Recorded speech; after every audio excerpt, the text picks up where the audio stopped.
Om Sthapakaya cha dharmasya sarvadharma swarupine avatara varisthaya Ramakrishnaya te namaha Jananim Saradam Devim Ramakrishnam Jagadgurum Padapadme Tayo Shritva Pranamami Muhurmuhu Namah Shri Yatirajaya Vivekananda Suraye Satchid Sukha Swarupaya Swamine Tapaharine.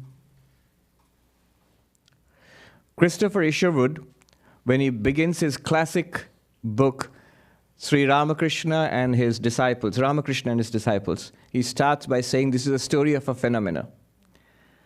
We are truly at the dawn of a new age. That we are at the dawn of a new age, that nobody will deny. Whether it's science and technology or less noticed, but no less in importance is not only the survival of religion, but the new efflorescence of religion, the spreading of spirituality from the stored up spiritual heritage of the East coming to the West, and a global spirituality emerging.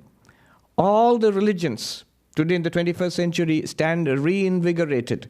At the end of the 19th century, if you had asked thinkers, they would have said religion is going to die. God is dead, Nietzsche. I remember seeing a cartoon which says Nietzsche's famous quote, God is dead. And below that, it says God is dead, Nietzsche. And below that it says, Nietzsche is dead, God.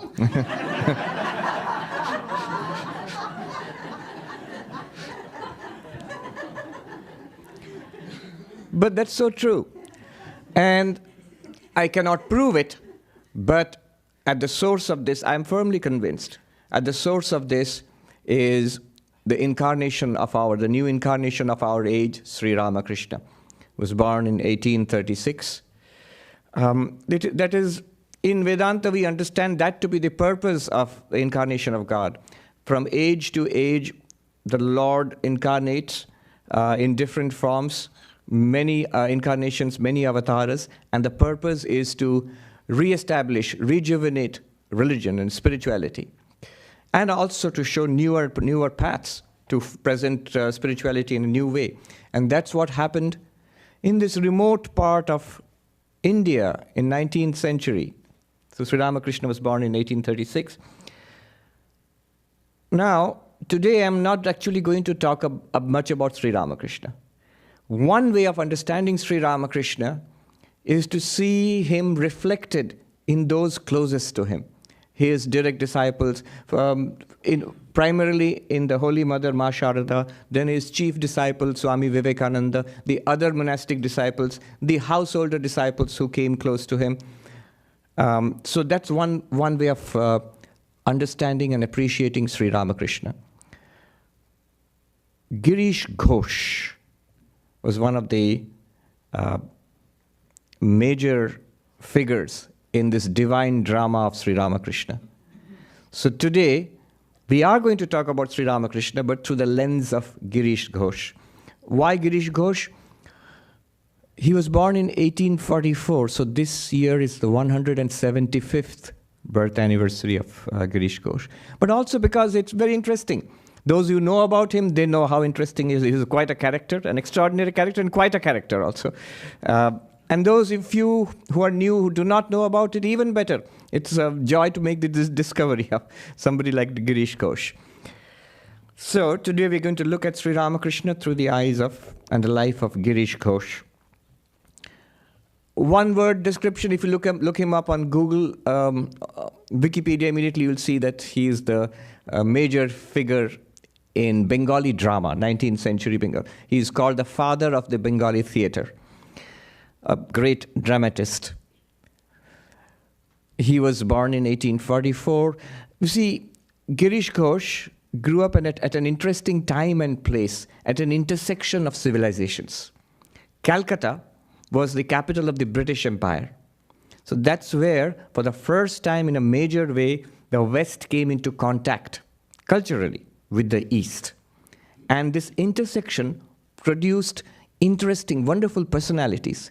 I was just thinking, many of the great freedom fighters, political leaders, social reformers of India were actually not products of orthodox ancient India, the old India, but actually a product of India and Eastern and Western cultures. Look at Mahatma Gandhi, rooted in India, but exposed to the West with a good Western education, Indian thought, and this cross-fertilization. Aurobindo, Subhas Bose, in fact, Vivekananda. So many of them, the leading figures in the reawakening of India, as it were. This is productive of great creativity when you have these things intersection of like two rivers, the ancient East and the modern West. It's also important for us because we are all of us here, especially those who are from India, but not just so, all over the globe now, we are descendants of this global mixing of cultures now. So Sri Ramakrishna, however, was not part of this.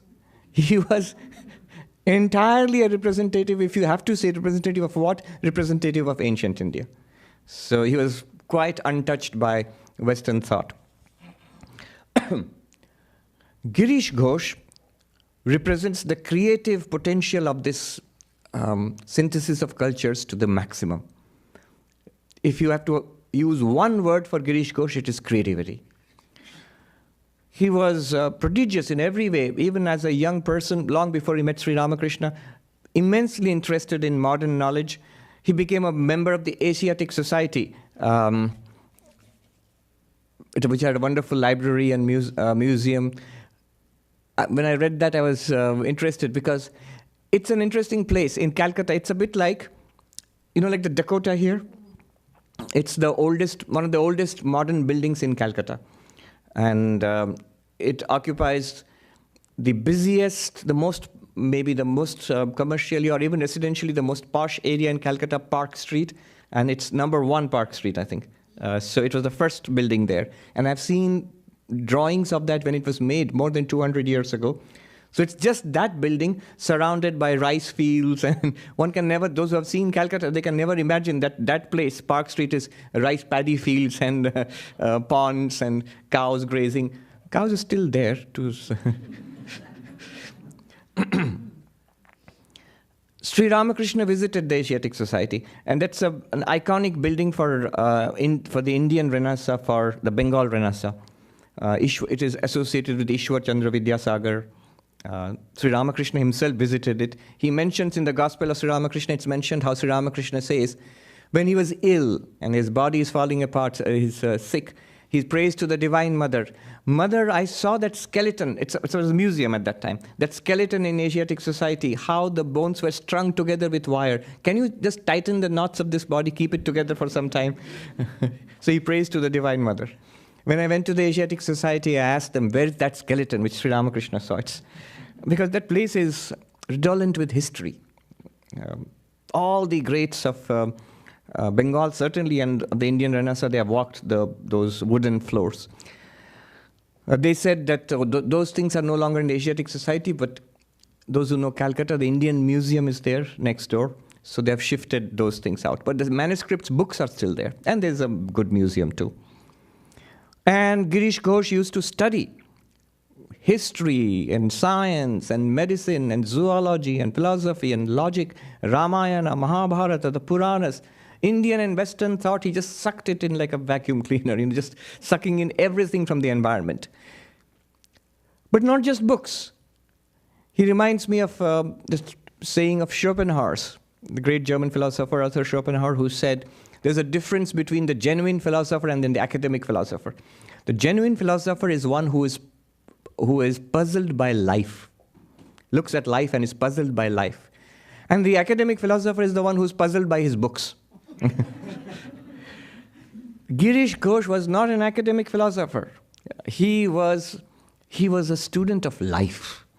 Books, certainly, but he observed, he had a keen eye, and he observed the goings-on in his surroundings, and he integrated that later on in his plays, in his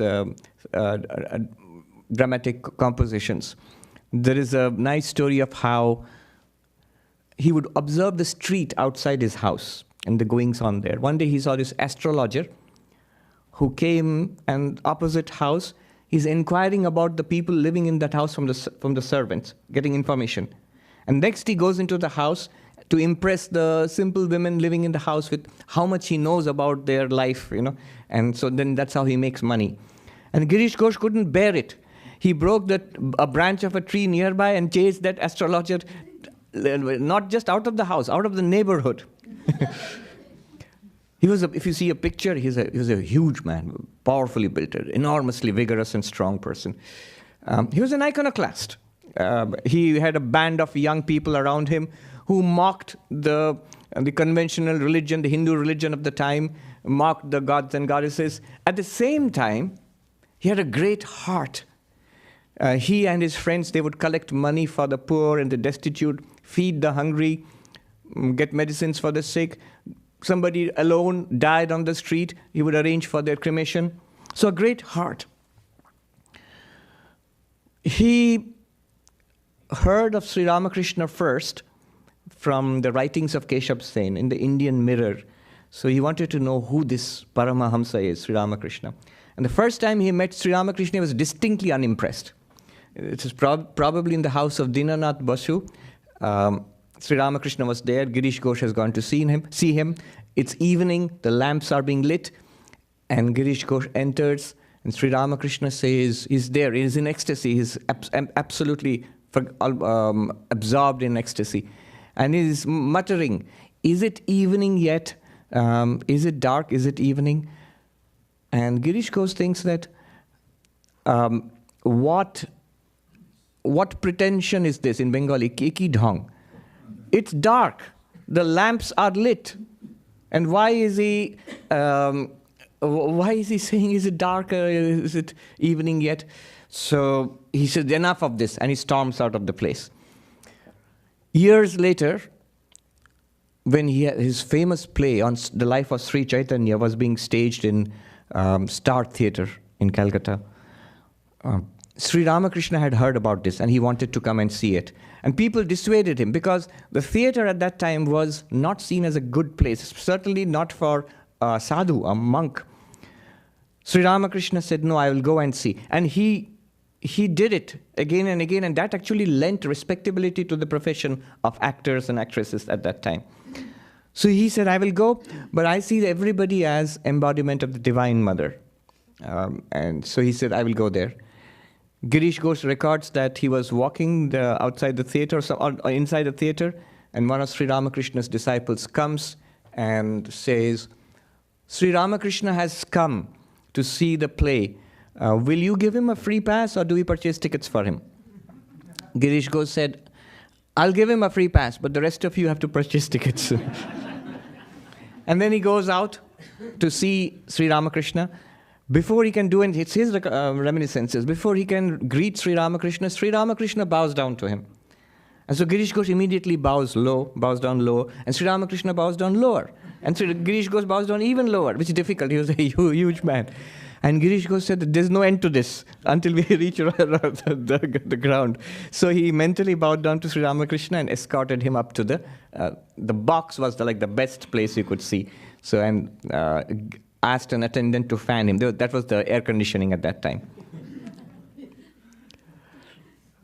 So all kinds of facilities there in India at that time, but they were all like people doing things for you.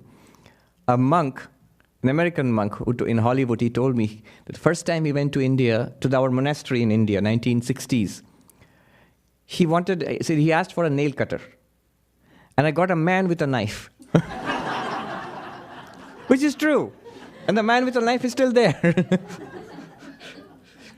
So Girish Ghosh asked an attendant to fan Sri Ramakrishna. He was not feeling well. Girish Ghosh was not feeling well. He went home the first time. But later he asked, how did Sri Ramakrishna like it? And Sri Ramakrishna was asked about his reaction to the theatre. And Sri Ramakrishna said, I saw that the real and the imitation are one. That means The real Sri Chaitanya and the one who's acting as Sri Chaitanya. I found them. That's like the highest praise. In Bengali, Ashol Nokol Ak Deklam. At that time, especially the actresses, girls of good families would never dream of, or they would not be allowed to and would not dream of a career in the theatre at all. So it was women of ill repute or, who were considered outcasts from society. But what Girish Ghosh did was, he gave them a way out of their poverty and the way they were trapped in immoral activities. He gave them a way out. The more talented ones, he trained them to be actors, to be actresses. So the famous one is Binodini, Noti Binodini. So she was a well-known actress at that time. And she was in that play. And she writes, and she was blessed by Sri Ramakrishna. She writes later, I don't care what people think of me. They may think of me as a sinful person or whatever. I don't care, because I have been blessed by Sri Ramakrishna. He touched my head. He touched Noti Binodini's head and blessed her. May you be enlightened. Chaitanya hok. And Noti Binodini herself, she writes in her reminiscences that I have been blessed by Sri Ramakrishna. I am at peace. He said to me, God is your guru, and your guru is God. Hari Guru, Guru Hari. And that he touched her head and said that. Yesterday I was in a gathering in Queens, in the Vivekananda Philanthropic Society in Queens. So there was this scholar and a social activist from Bangladesh, Dr. Marufi Khan, a Muslim lady, very devoted to Sri Ramakrishna, especially the Holy Mother. And she said that in Bangladesh now, there is a very popular play going on the life of Binodini. And the play is 3.5 hours long, and there is exactly one actor. It's a one-act play. And there's this young Muslim lady who plays the role of Binodini and all other roles, including Ramakrishna and Vivekananda and everybody. And it goes on for 3.5 hours. And it's very popular. The next time he saw Sri Ramakrishna was, you have to understand, he was not conventional. He drank heavily, was addicted to opium, and not shy about it.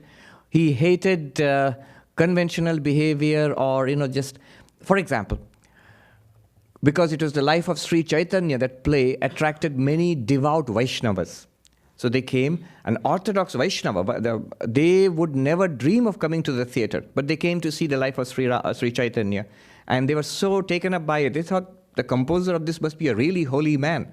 And so they went to meet him.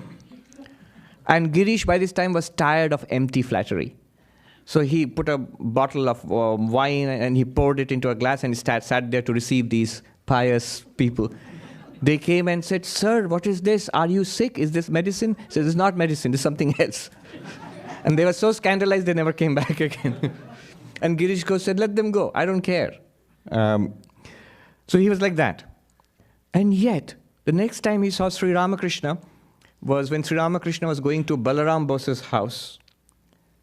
Those who have been to that area of Calcutta, Girish Ghosh's house is also there. And it was actually a big mansion at one time. Now an important road, it goes through the house. So there's on both sides. So the house is like an island now. Those who have gone, you have seen. But that's only part of it. The actual house was much bigger. Girish Ghosh saw, of course Girish Ghosh was in a friend's house at that time. He saw Sri Ramakrishna pass by going towards Balaram's house, and he felt an extraordinary attraction, an unearthly pull, as he puts it. I couldn't resist it. He just got up, and Sri Ramakrishna passed by, and on the way he bowed down to Girish and he went ahead. And Girish Ghosh followed him on foot to Balaram Bose's house. As he goes there, a person comes down and says, "Sri Ramakrishna is calling you upstairs." He goes upstairs. Sri Ramakrishna is in ecstasy. And as Girish enters, remember the last time he had seen Sri Ramakrishna in ecstasy, he had said, "What pretense? What pretension?" Sri Ramakrishna is in ecstasy and he says, "Is this a pretense? No, it is not. It's real. And then he looks at Girish. Girish asks him, what is a guru? And Sri Ramakrishna says, do you know what a guru is like? It's like a matchmaker who brings the bride and the bridegroom together. The guru is the one who brings the Jivatma and Paramatma together. Girish asks, and then he says to Girish, you need not worry, your guru is fixed. You already have a guru, but you don't know. Which he meant himself, actually. And then he says, Girish asks, what is a mantra? And Sri Ramakrishna says, it is the name of God. So this is how. Sri Ramakrishna said, I like your plays.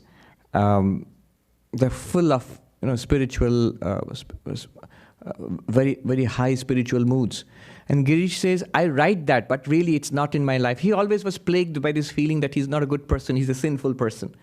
So I really don't follow it in my life. I just write those things. Sri Ramakrishna says, no, it's not possible. If you can imagine this, this must be something that is deep inside you. I'll go and see your play. Girish says, yes, you're welcome. But this time you must take something from me, money. See, the discussion is in terms of money, but something deeper is going on there underneath. So in those days, 1 rupee, the Indian currency, was divided into 16 parts called 16 annas. And in Bengali, 16 annas has a different meaning. Not used nowadays, but in those days, Sholo anna. It means everything. It's like the whole rupee. What's the phrase here? The whole enchilada? Enchilada, yeah. So it's the whole thing. It's everything. 16 annas is like everything. It's the whole rupee, the whole enchilada. So Sri Ramakrishna says, will you... Girish Ghosh says, I can take 8 annas for you and get you a seat there, a good seat. Sri Ramakrishna says, no, that's very noisy. I want the one I went to last time. That was the box. Girish says, okay, you can have it. And then Sri Ramakrishna says, but then you must take 16 annas. I'll offer you 1 whole rupee. And Girish says, yes. Literally, the underlying play of words is that I want everything from you, the spiritual life. Sri Ramakrishna goes to see the play. But Girish Ghosh, mercurial, temperamental, he's haughty and proud. And he felt he doesn't like this. That always he's been the strong person and the rebel.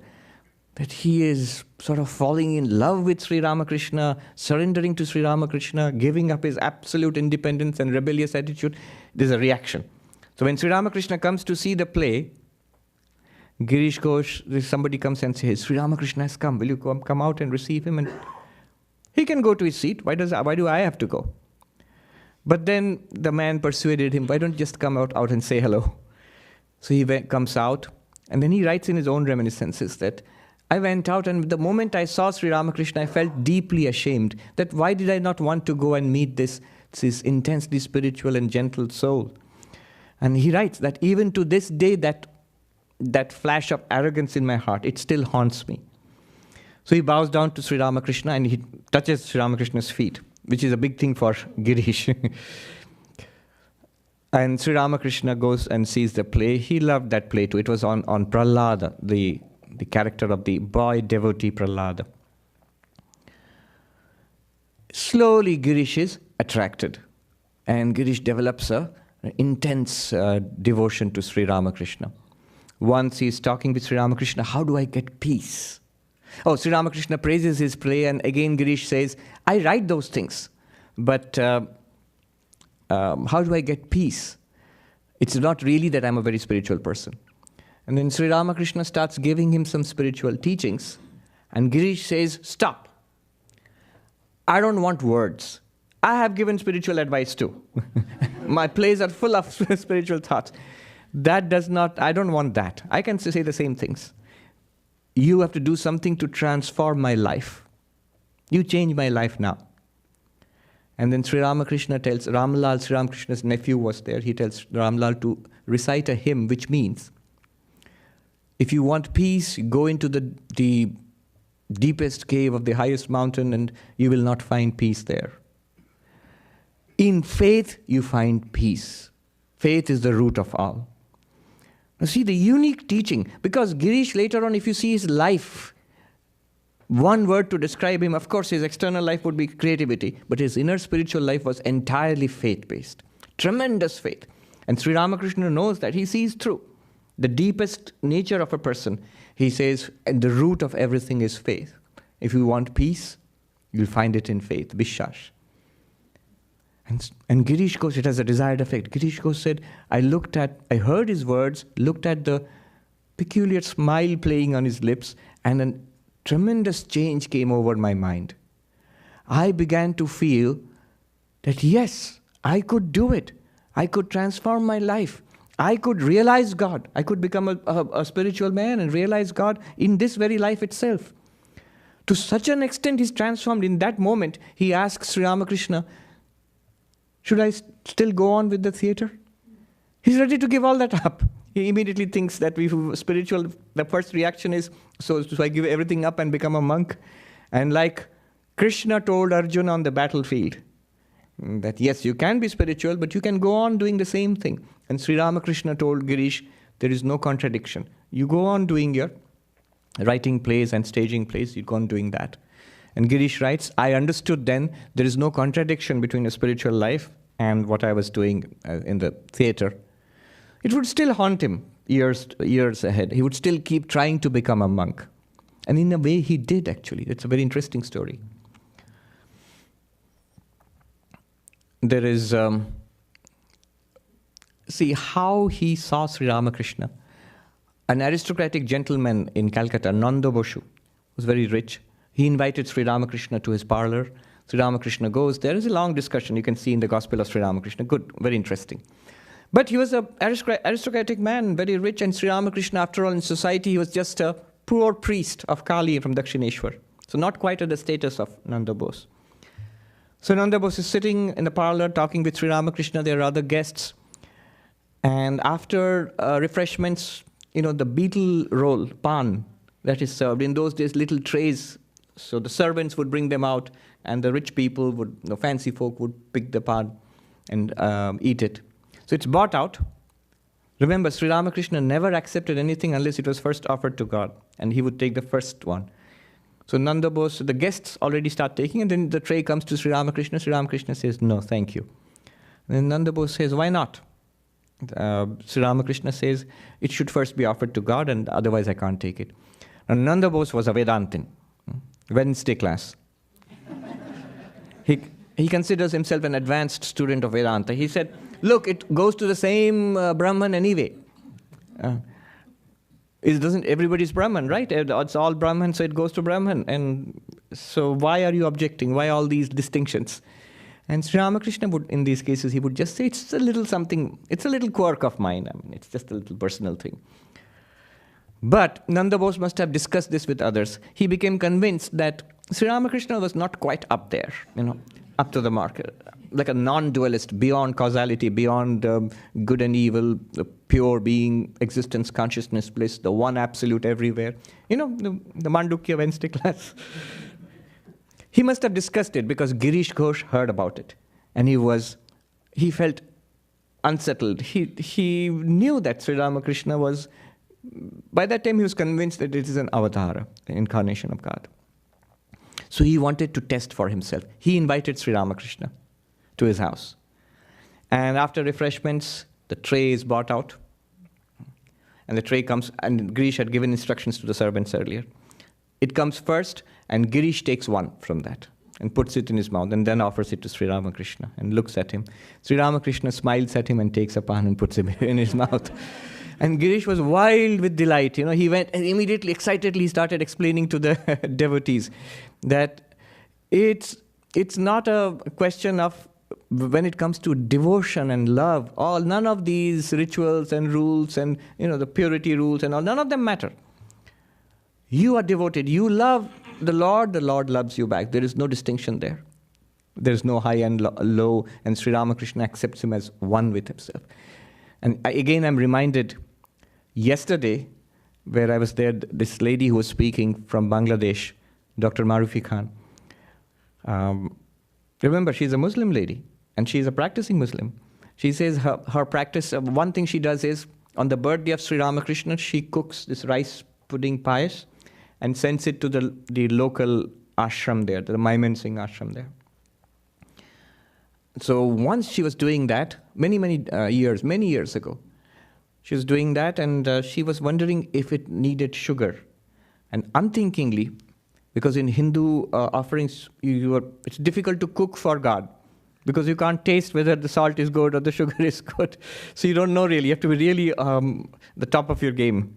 But she was doubtful whether enough sugar or not. And without thinking, she took a little from the spoon and she put it on her tongue, and it needed sugar.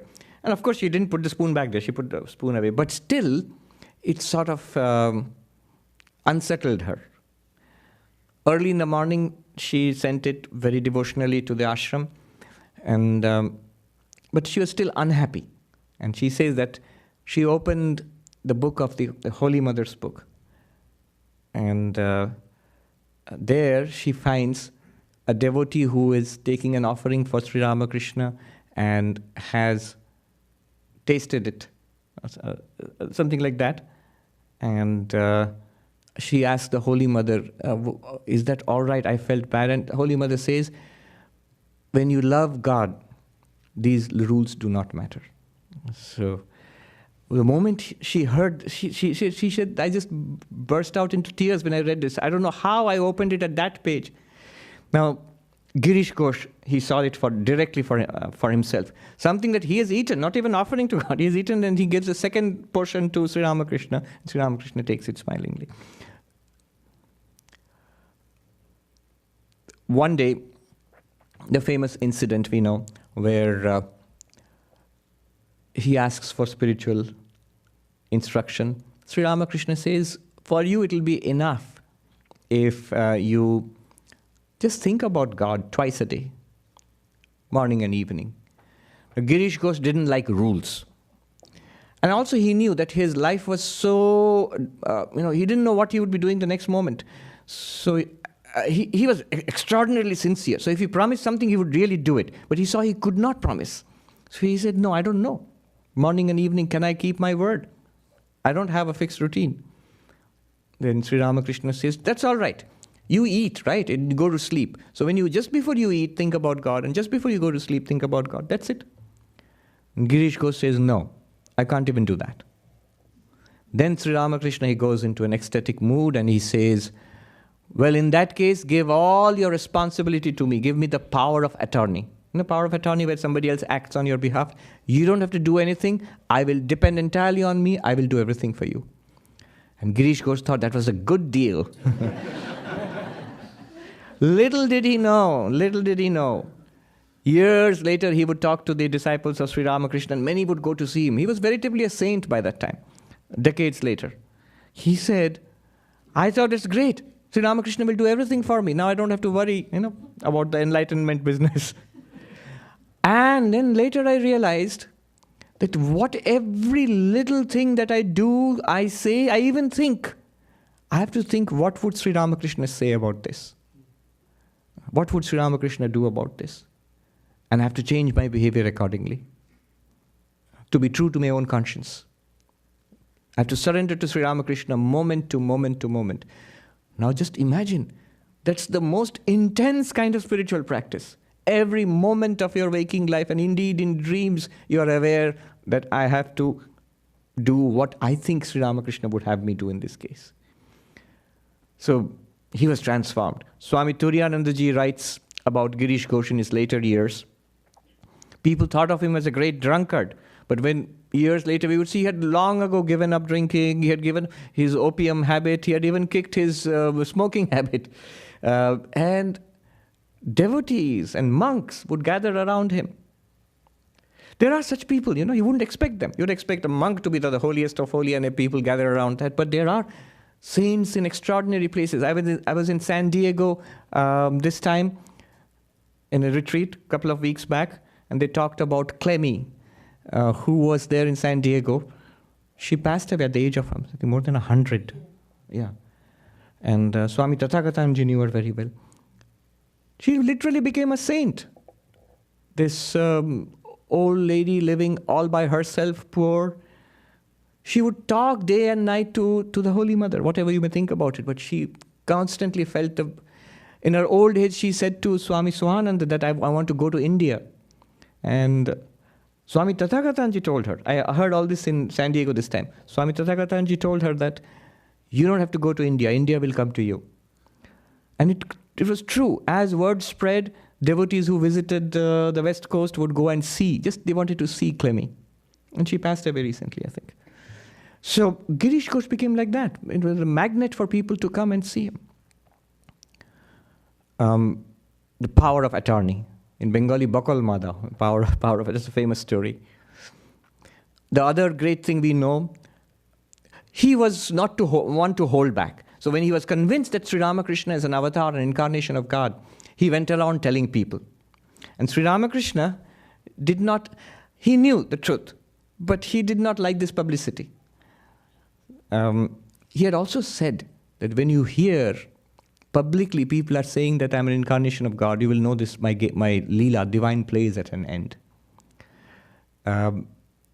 So one day when he had the cancer of the throat and he was shifted to Kashipur. So we know the 1st of January 1886, how that became the Kalpataru Day. It's a big religious festival in India now, especially in Calcutta. Millions of people go to these places now. So in Kashipur, Sri Ramakrishna was there, suffering from throat cancer. The same year, he would pass away a few months later. That day, he was feeling well, 1st January. He comes downstairs and walks down with the company of devotees. Girish Ghosh is there. So Sri Ramakrishna sees him, and he says, well, Girish, what have you seen in this? That you go around saying all such things, things like that. He's an incarnation of God. Girish Ghosh, overcome with emotion, with a choking voice, bows down, falls at his feet, and he says, he whose glory Vyasa and Valmiki, the composers of Ramayana and Mahabharata and the Puranas, they could not describe your glories. What can I say? That means you are the Lord himself. You are the incarnation, avatar of the Lord. Sri Ramakrishna, hearing this, goes into ecstasy and he blesses Girish Ghosh.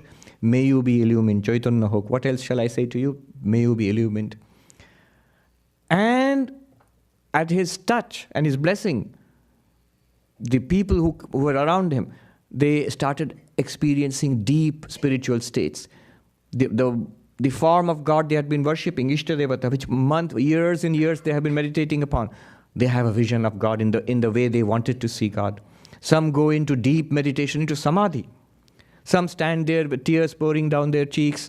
Some dance, some start reciting hymns, some shower him with flowers, and he goes around touching everybody and saying, Chaitanya Ho, be illumined. And some start shouting, come, come, whoever you are nearby. So later this was called Kalpataru, the wish-fulfilling tree. But the trigger was Girish Ghosh. People who were interviewed later, what did you see? And they gave these extraordinary descriptions. Vaikuntanath Sanyal, many decades later, he says, that day when Sri Ramakrishna touched me and said, may you be illumined, I saw Sri Ramakrishna himself from the sky to the earth. Everywhere I saw the blissful, smiling form of Sri Ramakrishna. And my heart, as if it would burst with bliss. He said it lasted 3 days, day and night, and till he said that I got scared. How will my business go on? How will I take care of my family? And a kind of holy terror seized him. He rushed to his shrine. The picture of Sri Ramakrishna was there. And Sri Ramakrishna was living at that time. It was just 3 days after the Kalpataru. And in the shrine he said, what you have given, please take it back. Immediately that experience went away. And Vaikuntanath Sanyal, decades later, he says, why did I pray that? Years later, I just got this old life back again. At the worst, what could have happened? I would have gone mad, maybe I would have died. So what? And he says, now I live with the memory of those 3 days. I just recall that and that gives me peace. But this was just his experience. There were many others and they got different experiences. But all divine and very uplifting and completely life-changing. Girish Ghosh was the trigger. The arrangement was that the young disciples, the boys who later became the monks of the order here, they would look after Sri Ramakrishna, nurse him, and the expenses would be paid by the householder devotees, the rent and the money for the food and medicines, everything, doctor. And after some time, some of the householder devotees, they accused the boys of overspending. So they looked at the accounts book and they said, you are spending extravagantly and you should be more careful. And they were not people to take it lying down, so a quarrel developed between the two groups. Girish Ghosh watched it quietly. He got up, typical Girish Chandra. He snatched the account book, set it on fire, and tossed it aside. And he said, from now on, whatever money is required, I will give it. How will you give all this money? He said, if required, I will sell my house. But I will serve Sri Ramakrishna with every bit of my money, my property. Of course, everybody gathered around and he didn't have to do that. But that was Girish Ghosh. Swami Advaitananda, at that time, Buddha Gopal Maharaj, he was a monk. He was actually the one disciple of Sri Ramakrishna who was older than Sri Ramakrishna. Now he wanted to do a typically Hindu pious thing. There's a pilgrimage called Ganga Sagar. Even now it's there. I mean, what do I mean even now? It's enormously popular now. Millions of people go there. So that's the confluence of the river Ganga with the Bay of Bengal, where the river flows into the delta, into the ocean. So that's regarded as a holy place. Almost everything is a holy place for Hindus. So the source of the Ganga is holy, and the confluence of the Ganga with the sea is holy, and the Ganga itself is holy also. I remember I had gone to the source of the Ganga, the glacier where it comes. The last inhabited village there, high up in the mountains, in the Himalayas. So the mountain folk who are very devout people, we are interested in where the Ganga comes from. The mighty Himalayas and Gangotri and all. They are interested where it goes to, because they see it all the time. It's just a glacier for them. So when they know, I knew that I have come from Bengal, from Calcutta, where our monastery is. Said, oh, you have come from the place where Ganga Sagar is. How wide is the Ganga there? For them, it's a narrow mountain river, fast flowing. But in Calcutta, it's vast. It's something like wider than this. So when I describe that, they look at it with wide eyes. They listen to it with wide eyes, and they said, it's our dream to go there to see that. And I said, all right, but they're very simple people, and they're all accustomed to high mountains.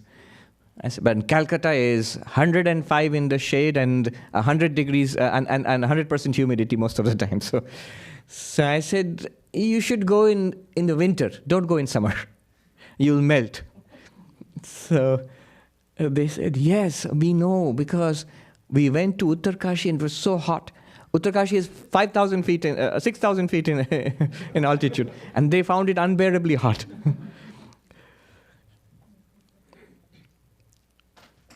So one thing that the Hindus do is lots of monks come to the Ganga Sagar, to that pilgrimage. And one pious thing is to give them something. So like clothes, what they need, clothes. Monks don't need much. They clothes, and that's only one style they have. This is it. No variety. They might need shoes. I remember seeing a shop for monks. The shopping mall, not a mall, it's just a shop. It's called the Gupt Baba Ka Dukan. The little secret shop for monks. It's secret because you can't find it unless it's like a magic shop. Now what's the magic about it? Everything is free. Everything is free, whatever you want. But whatever you want is, you can have this cloth, and you can have a pair of shoes or sandals, you can have a Gita, and a blanket to cover yourself with, and I think a cap. That's the set. So that's the range of choices. And miraculously, it opens only when a monk is around. Otherwise, it's always closed. So Advaitananda wanted to give this to the monks there. He got these clothes, and he dipped them in the dye, and he wanted to give it to monks. He said to Sri Ramakrishna, this is what I want to do. Sri Ramakrishna said, look at these young boys. Where will you find better monks than, Narain and Rakhal and others? Give it to them. That's the highest merit. So he decided to do that. He made 12 sets of rosaries and cloth, and Sri Ramakrishna himself distributed it to 11 of the young people who were present at that time. And the 12th one, he said, set it aside and give it to Girish, which is a tremendous thing. Of all the devotees who were there, he selected Girish.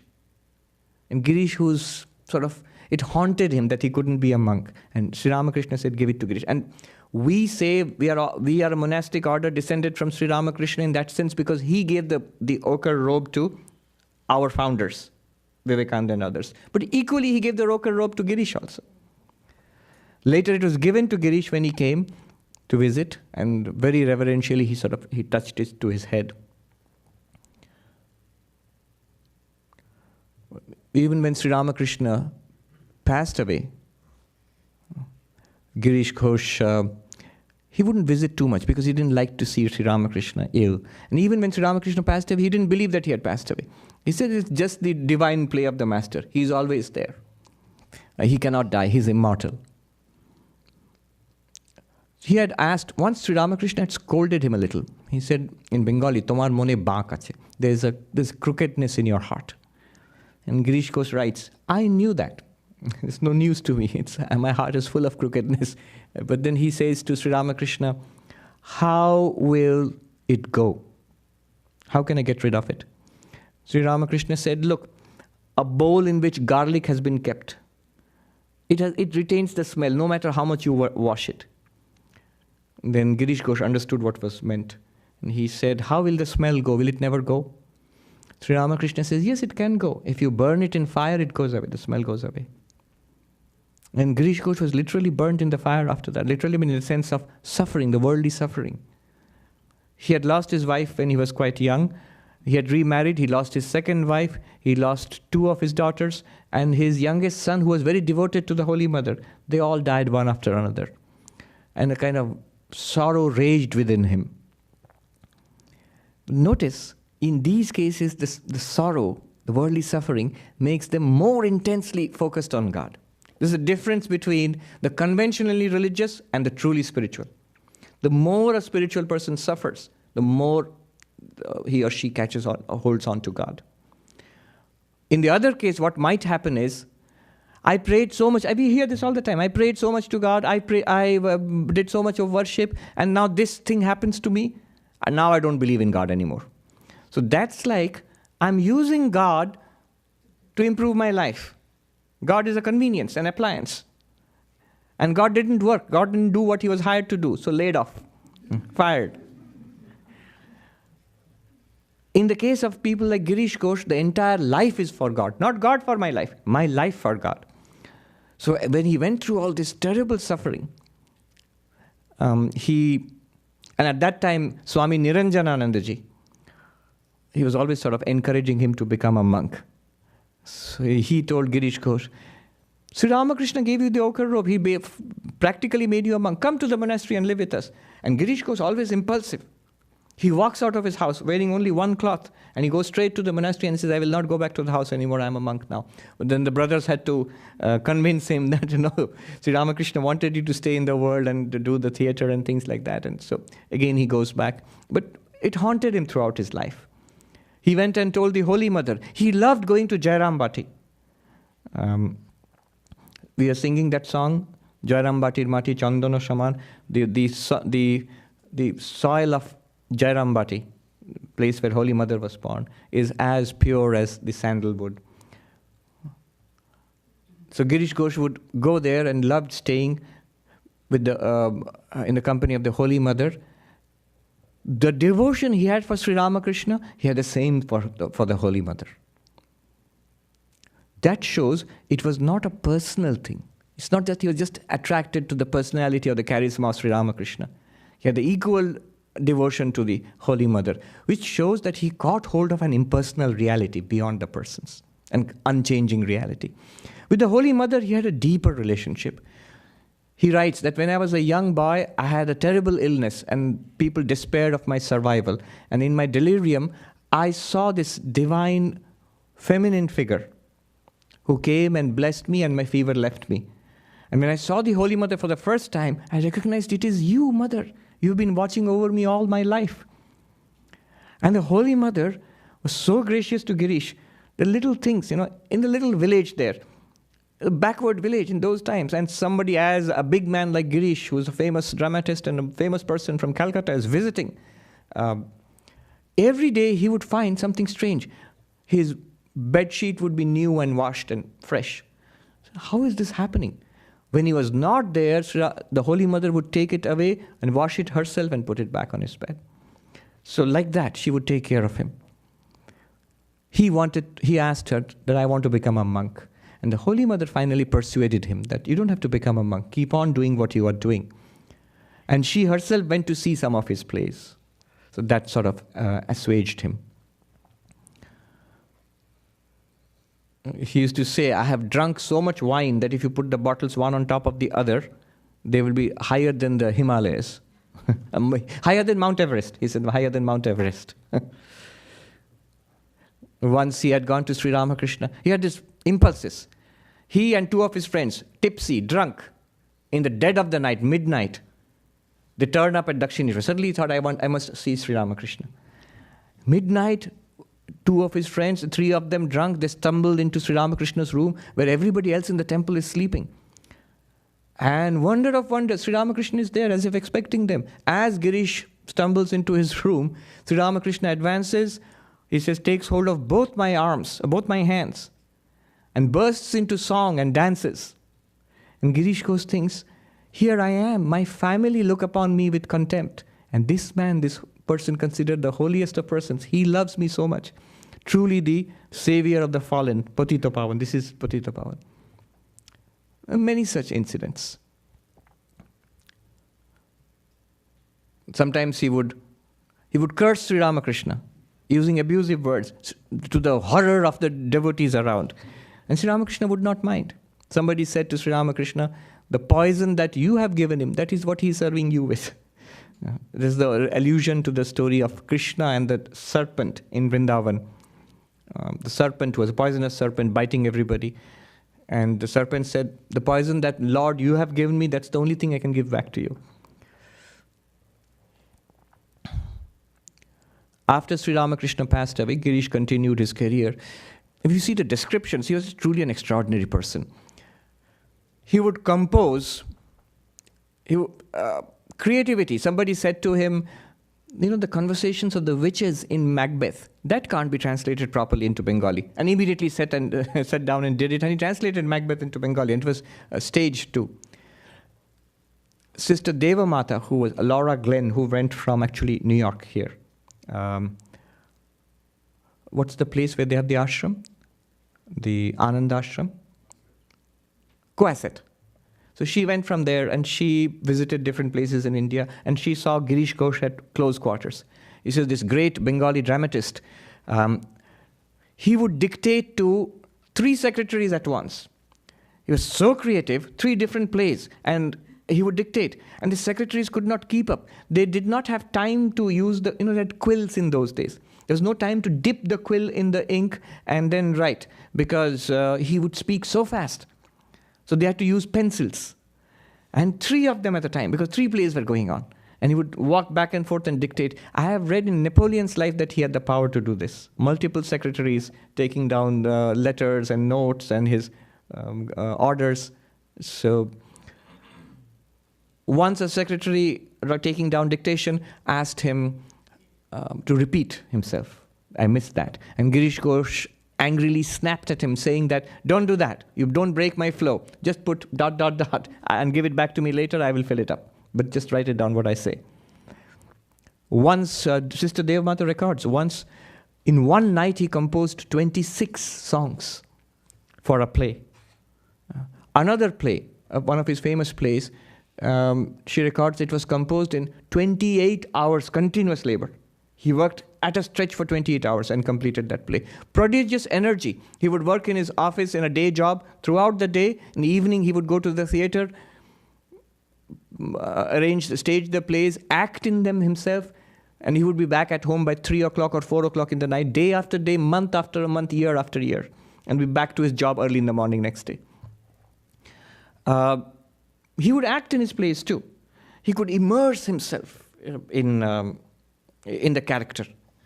So in one of the plays, there's a famous story of how he was acting in one of his plays, and Ishwar Chandra Vidyasagar, the great reformer, educationist in Bengal, everybody in India knows his name, in Bengal especially.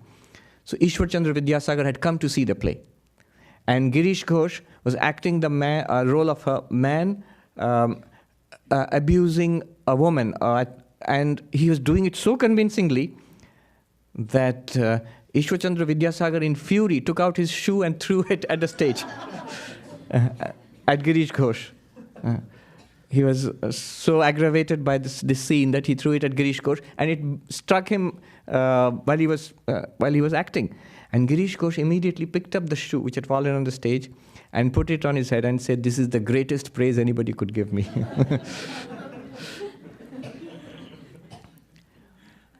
He would get totally absorbed. But one sees how this very faculty helped him to become spiritual. What he would absorb, he would become that. Once he was writing a play about Mir Qasim, and the story in Bengal of the Muslim ruler who was betrayed by his own people. It's a story of power struggles and treachery and war and all of that. He was writing that play, but he would immerse himself so much. And that really shook him up. He called Swami Sarvapriyanandaji, the disciple of Sri Ramakrishna, said, "Every day while I'm working on this play, every day you should come and speak to me of Sri Ramakrishna for half an hour, because my mind becomes so disturbed by all these power struggles, treachery, and even in my dreams," he says, "the bearded face of Mir Qasim floats in my dreams, in my face." So he was like that, entirely absorbed in what he was doing. Nag Mahashai, the great devotee of Sri Ramakrishna, a great householder devotee, he said Girish is a Bhairav, is one of those fierce companions of Shiva. So he's a Bhairava for Sri Ramakrishna. Over the years, there are so many accounts of how he became completely transformed, literally a saint. So many comparisons have been drawn in Bengal. The story of Jagai and Madhai is well known, the two villains who were transformed into saints by the touch of Chaitanya, Sri Chaitanya. It's a famous story known to, at least to all Bengalis, that these two were villains, and they scoffed at the devotees of Krishna. And they in fact threw stones at Nityananda, and Nityananda's, he started bleeding. Sri Chaitanya comes and embraces Jagai and Madhai, and then they reform, they become reformed. So the comparison is drawn that what Chaitanya did for Jagai and Madhai, Sri Ramakrishna did for Girish. And Girish didn't like that comparison. Who wants to be a villain? Once, some of the monks, they told Girish, they would tease him. Once they said, "All these plays and this name and fame and the theater, it's just your desire. You're doing it for your own desire. And you say, I'm doing the work of Sri Ramakrishna." And of course, that was really Girish's own inner feeling, that he was doing it because Sri Ramakrishna asked him to do it. But they would tease him. And Girish would fly into a mock rage and say, "Enough. Next life, I'm going to tell Sri Ramakrishna, next life I come as the hero and you guys will come as the villains. I will be a monk in the next life and you guys be the villain in the next life." Sometimes Swami Vivekananda and others would go and visit Girish Ghosh, and to provoke him, you would have to put him in the mood. If you just go and say, "Please tell us something inspiring about Sri Ramakrishna," he would probably drive you out. But you would have to understand his psychology. So Vivekananda and other monks, they would go to his house, and in the way of conversation, they would sort of imply a criticism of Sri Ramakrishna. And immediately Girish Ghosh would stand up, his face flushed red, and launch into a defense of his beloved master and give such an inspiring talk, like everybody's minds would be uplifted. Once Girish Ghosh loved Vivekananda. Vivekananda was much younger than Girish Ghosh. Once when Vivekananda was back from the West, he was teaching his disciples, I think it was in Belur Math, Girish Ghosh comes to visit. And so Vivekananda is giving a talk on the Rig Veda, the most ancient of the Vedas. And when Girish Ghosh walks in, Vivekananda sort of teasingly says, "You are not interested in philosophy, are you? You're just sentimental. Love God, worship God, that's all that you are interested in." And Girish Ghosh says, In this life, by the grace of Sri Ramakrishna, I shall cross over the ocean of samsara. My salutations to the Veda. And he picks up the Veda and he salutes it saying, I bow down to Sri Ramakrishna in the form of the Rig Veda. And then he turns to Swami Vivekananda. And he says, Swami, you have studied so much, so many books, but look at our country. And he draws a heart-wrenching picture of the miseries of people in India, the poverty, the illiteracy, the superstition, the hunger, the sorrow of the masses, of women particularly. And as he goes on speaking, he's doing it on purpose. Swami Vivekananda started weeping. His tears rolled down his cheeks, and he quickly rushed out of the room to retire to his own room. And then Girish Ghosh turns to the Vivekananda's disciples who are sitting around. You see, this is why I love your Vivekananda. Not because of his great knowledge and his, the way he teaches, and because of his great heart. Did you see a description of the sorrows of people? Immediately he melts in tears. End of his life, he kept on working his plays. Even when he was ill, he would say that this body is Sri Ramakrishna's body. As long as he wants, it will stay. And when he does not want, it will go.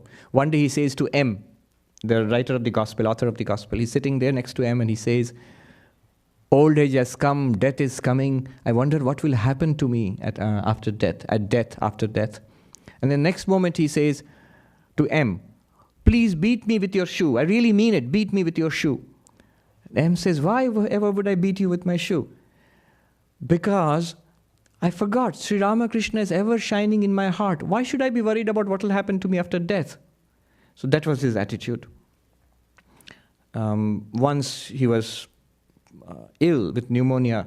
He got wet in the rain, but still insisted on going to the theater because he was acting in one of the plays. And he said, so many people will want to see me. And a number of scenes in that play required him to come bare-chested on the stage. So the fever and cold became worse. He was bedridden. The day he passed away, that was in February 12th, 1912. February 8th, 1912. The description is, he is lying there in bed, and the last words, suddenly his eyes fly open and he says, Master, you have come. You have come. Destroy this delusion of the world, the worldliness, the delusion of worldliness. I have destroyed that. Victory unto Sri Ramakrishna, Jai Sri Ramakrishna. Let's go, he says. Clearly he said, let's go. And then he passes away.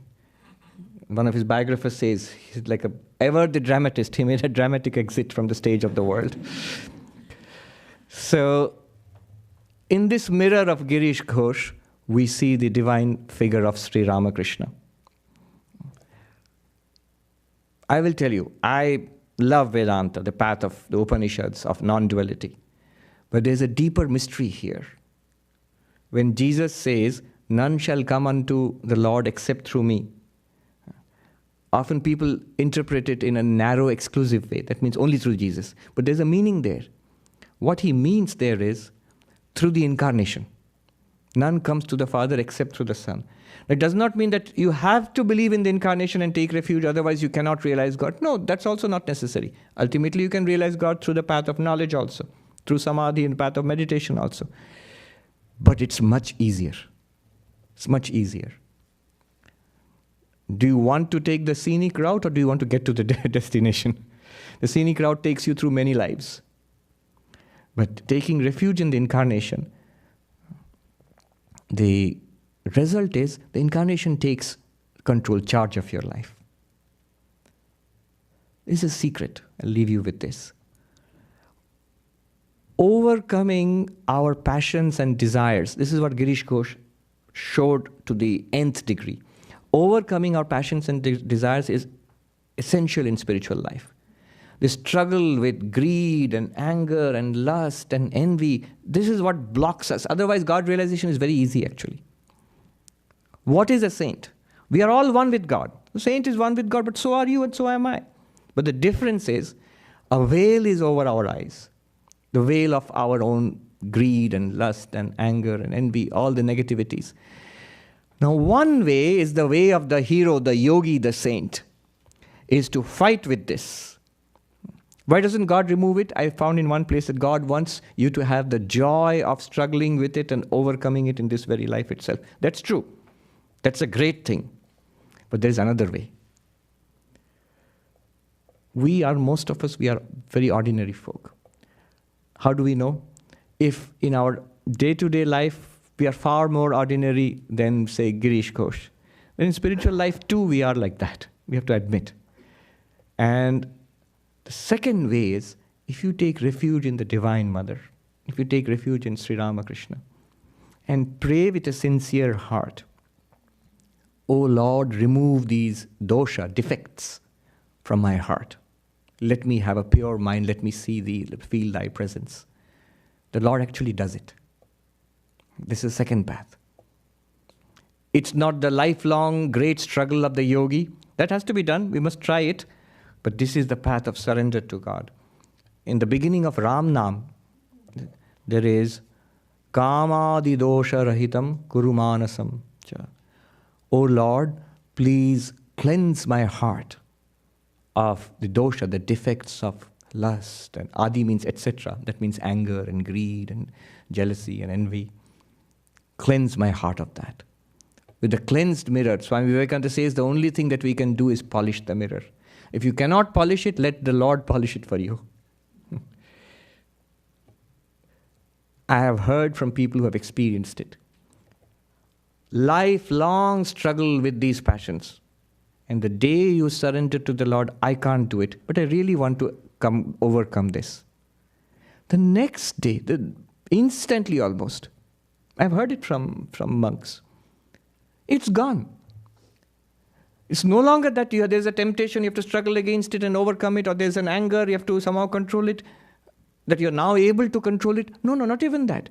That impulse, that rage or the anger or the lust or the greed, that itself goes away. Just goes away. It's like magic. It's gone forever and you are at peace.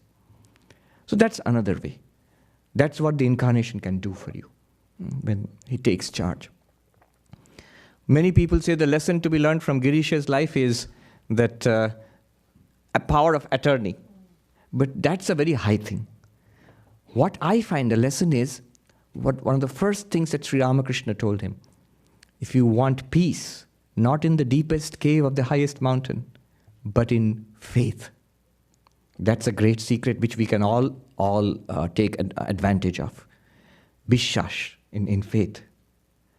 If you start with faith, hold on with faith like Girish, with a fraction of his faith, it will start working miracles in our lives. I bow down to Sri Ramakrishna, the Holy Mother, Ma Sharada, on this day when we are specially observing his birthday. May the blessings be upon all of us. May we attain to spirituality, devotion in this very life itself. Om Shanti Shanti Shanti Hari Om Tat Sat Shri Ramakrishna Arpanamastu.